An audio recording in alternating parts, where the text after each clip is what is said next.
తెలంగాణలో కాంగ్రెస్ పాలనలో భూ కుంభకోణం చూసినాం, మొబైల్ కుంభకోణం చూసినాం, బియ్యం కుంభకోణం చూసినాం, వడ్ల కుంభకోణం చూసినాం. ఇప్పుడు ఇంకొక కొత్త కుంభకోణానికి తెరదీయబోతుంది రేవంత్ సర్కార్. అది రవాణా శాఖలో దాదాపు 600 కోట్ల కుంభకోణానికి ప్లాన్ రెడీ అయింది, స్కెచ్ వేసారు. తొందరలో ఇంప్లిమెంటేషన్ కూడా కాబోతుంది. దానికి కావాల్సిన ఆధారాలతో సహా ఇప్పుడు మీకు నేను చెప్పబోతున్నాను. అన్ని రాష్ట్రాల్లో, దేశంలో ఉన్న అన్ని రాష్ట్రాల్లో కమర్షియల్ వెహికల్స్ ని ఫిట్నెస్ కోసం ఇంతకుముందు మాన్యువల్ పద్ధతిలో ఉంటే దాన్ని ఆటోమేటెడ్ పద్ధతిలో తేవడానికి ఆటోమేటెడ్ టెస్టింగ్ స్టేషన్స్ ని తీసుకొస్తున్నాయి అన్ని రాష్ట్ర ప్రభుత్వాలు. అదే విధంగా తెలంగాణలో కూడా ATS ఆటోమేటెడ్ టెస్టింగ్ స్టేషన్స్ ని పెట్టడానికి టెండర్లను కూడా పిలిచింది తెలంగాణ రాష్ట్ర ప్రభుత్వం. అయితే ఇక్కడ మనం తెలుసుకోవాల్సింది ఏంటంటే, పక్క రాష్ట్రాలు ఒక మోడల్ ని ఫాలో అవుతుంటే తెలంగాణ రాష్ట్రం కాంగ్రెస్ సర్కార్ మాత్రం ఇంకొక మోడల్ ని ఫాలో అవుతుంది. ఇప్పుడు ఆంధ్రప్రదేశ్ లో భూ మోడల్ అంటే బిల్డ్ ఓన్ ఆపరేటర్, అంటే ఒక ప్రైవేట్ కంపెనీనే ఓన్ గా బిల్డ్ చేసుకొని స్టేషన్ ని వాళ్ళే ఆపరేట్ చేస్తూ వాళ్ళే ప్రభుత్వానికి వాళ్ళు కొంత ఇన్కమ్ ఇస్తున్నారు పర్సంటేజ్ రూపంలో. వాళ్ళకు వచ్చే రూపాయిలో 52 పైసలు 53 పైసలు ప్రభుత్వానికి షేర్ ఇస్తున్నారు. ఆ విధంగా అక్కడ ఆంధ్రప్రదేశ్ ప్రభుత్వం టెండర్ విడుదల చేసింది. కానీ తెలంగాణలో ఏం జరుగుతుంది అంటే, ఈ ATS మోడల్లో ఫస్ట్ దీన్ని ఫిబ్రవరి 2025లో ఒక టెండర్ పిలిచారు. దాన్ని మన దగ్గర ఉన్న 37 ఆటోలకి 37 ATSలు ఆటోమేటెడ్ టెస్టింగ్ స్టేషన్స్ కావాలి కాబట్టి 37 టెండర్లు ఫిబ్రవరి 2025న విడుదల చేయడం జరిగింది. ఏ కారణాలనో తెలియదు కానీ దాన్ని క్యాన్సిల్ చేశారు. రెండో టెండర్ మళ్ళీ జూలై 2025న పిలిచారు. ఏ కారణమో తెలియకుండా మళ్ళీ క్యాన్సిల్ అయింది. మళ్ళీ ఇప్పుడు ఏప్రిల్ 2వ తారీఖు ఈ సంవత్సరం ఇంకొక టెండర్ పిలిచారు. దాంట్లో ఏం చేశారంటే, ఇంతకుముందు 37 స్టేషన్లకి 37 సపరేట్ టెండర్లు ఇచ్చి ఇప్పుడు మాత్రం ఏం చేశారు అంటే, ఒక 2 ఫేజ్లలో 3 ఫేజ్లలో దీన్ని తీసుకుందాం అనుకుని దాన్ని క్లస్టర్ల వారీగా చేశారు. ఒక 7 స్టేషన్లు కలిపి ఒక క్లస్టర్, ఒక 8 స్టేషన్లు కలిపి రెండో క్లస్టర్, ఈ మొత్తం కలిపి 15 స్టేషన్లకి ఇప్పుడు టెండర్ పిలవడం జరిగింది. అది రేపే లాస్ట్ డేట్. అయితే ఇక్కడ ఏం జరిగిందంటే, ఫస్ట్ టెండర్ పిలిచినప్పుడు ఒక్కొక్క ATS కి అంటే ఆటోమేటెడ్ టెస్టింగ్ స్టేషన్ కి అయ్యే ఖర్చు 8 కోట్లుగా నిర్ధారించింది ఈ ప్రభుత్వం. 8 కోట్లు శాంక్షన్ చేసింది కూడా. అయితే అట్లా చూస్తే మనకి 37 స్టేషన్లకి దాదాపు 296 కోట్లు అవుతుంది. అయితే ఈ 2 సార్లు టెండర్ క్యాన్సిల్ చేసిన తర్వాత ఈ 3వ టెండర్ వేసే ముందు మొన్న జనవరి 2026లో దీన్ని ఏం చేసిందంటే, ఈ ట్రాన్స్పోర్ట్ డిపార్ట్మెంట్ 8 కోట్లు మనకు సరిపోతలేవు, దానికి ఇంకొక 3.5 కోట్లు అడిషనల్ గా అవసరం ఉంటది అని 8 కోట్లని 11.5 కోట్లు చేసుకుంది. 11.5 కోట్లు చేసిన తర్వాత దాన్ని 2 క్లస్టర్ గా డివైడ్ చేసుకొని ఇప్పుడు టెండర్ పిలవడం జరిగింది. అప్పుడు 296 కోట్లున్న ప్రాజెక్ట్ వాల్యూ ఇప్పుడు 425 కోట్లు అయింది. ఇంకొకటి, ఈ టెండర్ లో ఇదే కాకుండా వీళ్ళు దీన్ని ఆపరేట్ చేసినందుకు నెలకు 11 లక్షలు ఇస్తారు ఒక్కొక్క సెంటర్ కి, ఒక్కొక్క స్టేషన్ కి. మొత్తం మీద 37 స్టేషన్లకి సంవత్సరానికి దాదాపు 48.5 కోట్లు ఖర్చు పెడుతుంది అన్నమాట. అంటే మొత్తం మీద ఇది 10 సంవత్సరాలు నడపడానికి, 10 సంవత్సరాలు మెయింటైన్ చేయడానికి దాదాపు 490 కోట్లు అవుతుంది. ఈ 490 కోట్లు ఇంతకుముందు నేను చెప్పినట్టు ఇవి ఎస్టాబ్లిష్ చేయడానికి 425 కోట్లు అన్నట్టు. మొత్తం కలిపి దాదాపు 900 కోట్లు పైచిలకు ఈ మొత్తం 37 స్టేషన్లు పెట్టడానికి అయ్యే ఖర్చు ప్లస్ 10 సంవత్సరాలు మెయింటెనెన్స్ ఖర్చు. దీని ద్వారా వచ్చే ఇన్కమ్ గవర్నమెంట్ కి ఏందనేది ఇప్పుడు మీకు చెప్తా. సంవత్సరానికి ఇప్పుడు మనకి పక్కన ఉన్న ఆంధ్రప్రదేశ్ రాష్ట్రంలో కనుక చూస్తే, అక్కడ సంవత్సరానికి దాదాపుగా 2.5 నుంచి 3 లక్షల వెహికల్స్ మాత్రమే దానికి టెస్టింగ్ వస్తాయి, అంటే ఫిట్నెస్ టెస్టింగ్ చేయించుకోవడానికి. అక్కడ ప్రకారం ఆదాయం కనుక మనం చూస్తే, సెంట్రల్ గవర్నమెంట్ ఇప్పుడు మాన్యువల్ పద్ధతిలో 200 రూపాయలు తీసుకునే వెహికల్ కి 400 రూపాయలు తీసుకోమని, ఇప్పుడు 400 తీసుకునే వెహికల్ కి 1000 రూపాయలు తీసుకోమని గైడ్ లైన్స్ కూడా ఇవ్వడం జరిగింది. ఒక వెహికల్ కి 400, ఇంకొక మోడల్ వెహికల్ కి 1000 రూపాయలు. లైట్ మోటార్ వెహికల్స్ నుంచి హెవీ మోటార్ వెహికల్స్ వరకు 400 నుంచి 1000 రూపాయల వరకు మనకి స్లాబ్లు ఉన్నాయి. అంటే యావరేజ్ గా కనుక మనం చూస్తే ఒక్కొక్క వెహికల్ కి 700 రూపాయల లాగా తీసుకున్నా, ఒకవేళ 3 లక్షల వెహికల్స్ ఏపీలో అంటే ఒక 21 కోట్ల ఆదాయం వస్తుంది అనమాట. అదే కనుక కనుక తెలంగాణలో చూస్తే సరే ఒక 5 లక్షల వెహికల్స్ ఒక ఫిట్నెస్కి వస్తే టెస్టింగ్కి వస్తే 5 లక్షల ఇంటూ 700 అనుకుంటే ఒక 35 కోట్ల రూపాయల వరకు మనకి సంవత్సరానికి ట్రాన్స్పోర్ట్ డిపార్ట్మెంట్కి ఆదాయం వచ్చే అవకాశం ఉంది. కానీ ఇదే ట్రాన్స్పోర్ట్ డిపార్ట్మెంట్ మనకి సంవత్సరానికి మెయింటెనెన్స్ కింద కట్టే ఖర్చు ఎంత అంటే 49 కోట్లు. అంటే 49 కోట్ల మెయింటెనెన్స్ కడితే సంవత్సరానికి వచ్చే ఆదాయం 35 కోట్లు. అదే కాకుండా ఆల్రెడీ ఇప్పుడు మనం ఒక 425 కోట్లు ఖర్చు పెడుతున్నారు. అంటే సంవత్సరానికి ఒక 15 కోట్ల లాస్ వచ్చే అవకాశం ఉంది.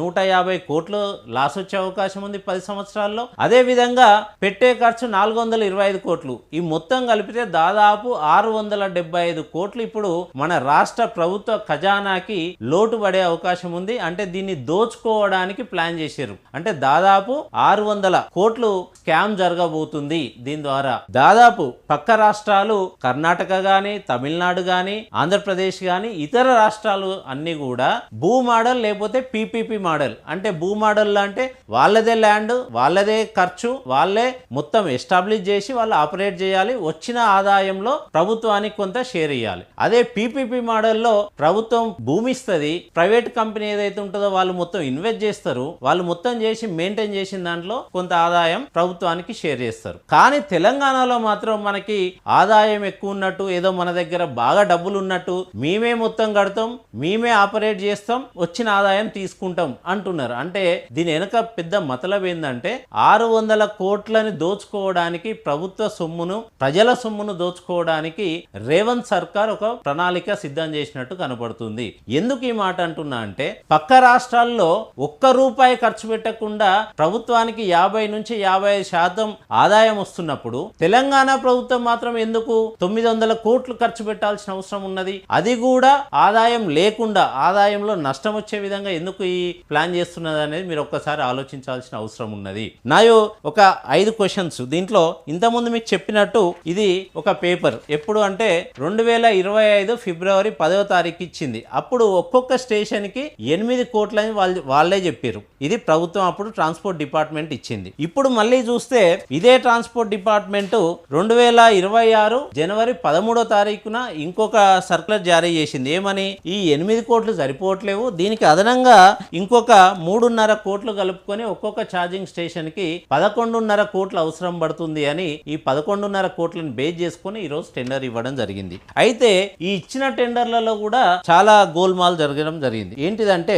ఇప్పుడు మీకు చెప్పినట్టు నేను 2 క్లస్టర్లు చేశారు. ఒక క్లస్టర్ లో 8 సెంటర్లు, 8 స్టేషన్లు, ఇంకొక క్లస్టర్ లో 7 స్టేషన్లు. ఆ స్టేషన్లలో రెండిటికి వాళ్ళు టెండర్ వేస్తే రెండిట్లలో ఉన్నది ఏంటంటే మనకి ఒక స్టేషన్ లో 8 స్టేషన్లు ఉన్న టెండర్ కేమో 2025 సంవత్సరం ఫైనాన్షియల్ ఇయర్ కి 50 కోట్ల టర్న్ ఓవర్ ఉండాలి, 50 కోట్ల నెట్వర్త్ ఉండాలని చెప్పి వాళ్ళు ఒక ఎలిజిబిలిటీ పెట్టడం జరిగింది టెండర్ లో. కానీ ఇంకొక క్లస్టర్ లో 7 స్టేషన్లు ఉన్న క్లస్టర్ లో కేవలం 9 కోట్లు ఉంటే చాలు అని పెట్టారు. అంటే 8 స్టేషన్లు ఉన్న దానికేమో 50 కోట్లు కావాలి, 7 స్టేషన్లు ఉన్న దానికి కేవలం 9 కోట్లు చాలట. మరి ఎందుకు ఈ డిఫరెన్స్?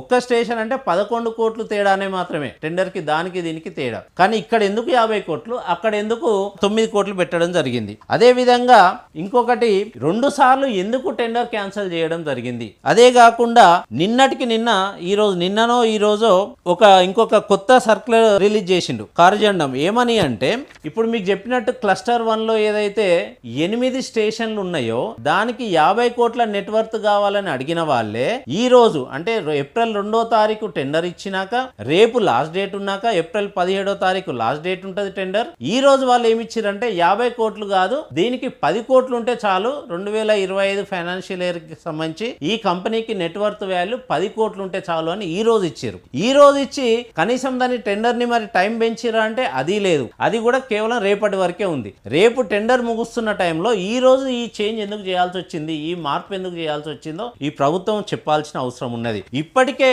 2000 ఫిబ్రవరిలోనే ఇట్లా డిజైన్ ఇచ్చి ఒక ఆటోమేటెడ్ టెస్టింగ్ స్టేషన్ ఎట్లుండాలనేది ఒక డిజైన్ ఇచ్చి, ఈ డిజైన్ కి 8 కోట్లని ఇచ్చి మళ్ళీ ఇప్పుడు 3.5 కోట్లు ఎందుకు పెంచాల్సి వచ్చిన అవసరం ఉన్నది? ఇక్కడ నేను సూటిగా రేవంత్ సర్కార్ ని ఒక 4 ప్రశ్నలు అడగదలుచుకున్నా. ఒకటి, పక్క రాష్ట్రాలు బీఓఓ మోడల్ తీసుకుంటే, పక్క రాష్ట్రాలు పీపీపీ మోడల్ తీసుకుంటే మీరెందుకు క్యాపెక్స్ మోడల్ తీసుకోవాల్సిన అవసరం వచ్చింది? మీరెందుకు ప్రభుత్వ సొమ్ముతోనే ఇది మొత్తం కట్టాల్సిన అవసరం ఉన్నది. రెండోది, రెండు సార్లు టెండర్ క్యాన్సిల్ చేసి మళ్ళీ మూడోసారి ఈ టెండర్ ఎందుకు ఇవ్వాల్సి వచ్చింది, ఎందుకు క్యాన్సిల్ చేశారు? మూడో క్వశ్చన్, ఈ టెండర్ లో 2 క్లస్టర్లకి 2 టెండర్లు ఒకేసారి రిలీజ్ చేసినప్పుడు ఒక క్లస్టర్ లో 50 కోట్లు ఎందుకు పెట్టాల్సి వచ్చింది, ఇంకో క్లస్టర్ లో 8 కోట్లు ఎందుకు పెట్టాల్సి వచ్చింది? నాలుగో ప్రశ్న, రేపు టెండర్ ముగుస్తున్న టైంలో క్లస్టర్ 1 లో ఉన్న 50 కోట్ల నెట్వర్త్ వాల్యూని 10 కోట్లకు ఎందుకు మార్చాల్సి వచ్చింది?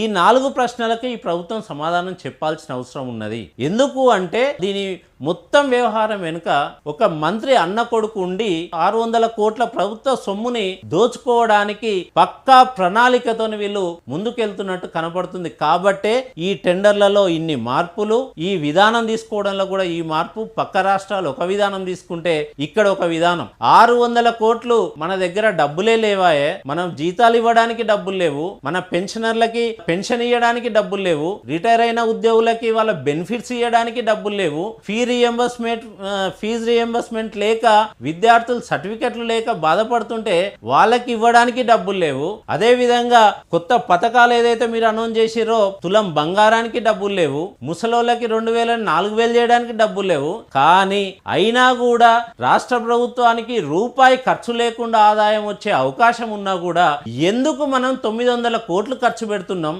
ఎందుకు మనం 425 కోట్లు పెట్టి ఈ స్టేషన్లు ఎందుకు పెడుతున్నాం, ఎందుకు మనం 50 కోట్లు పెట్టి మెయింటెనెన్స్ ఇస్తున్నాం, మనకు ఆదాయం రాని చోట ఎందుకు ఖర్చు పెడుతున్నాం?